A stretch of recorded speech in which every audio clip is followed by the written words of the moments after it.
Tout ce qu'il faut savoir de l'actualité économique en 120 secondes, montre en main.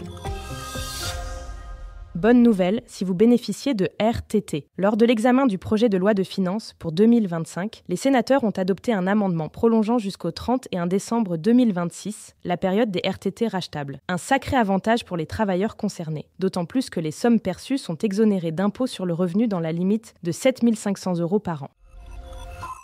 Le bonus écologique raboté en 2025. Comme attendu, le coup de pouce à l'achat de voitures électriques va être revu à la baisse l'an prochain. Les ménages les plus modestes verront par exemple leur bonus maximal ramené de 7 000 à 4 000 €. Les foyers les plus aisés, eux, ne percevront plus que 2 000 € de subvention.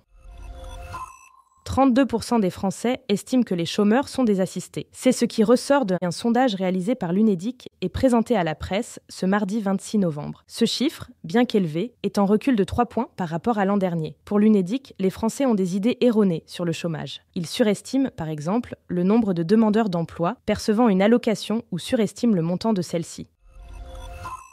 Le Mercosur débarque à l'Assemblée nationale. Ce mardi, les députés débattent et voteront sur l'adoption de ce traité commercial entre l'Union européenne et plusieurs pays d'Amérique du Sud. Mais cet accord, qui vise à réduire les droits de douane dans plusieurs secteurs, soulève de vives contestations en France, comme en témoignent les récentes mobilisations des agriculteurs. Capital vous explique les raisons de cette opposition et donne la parole à un partisan et à une opposante au Mercosur.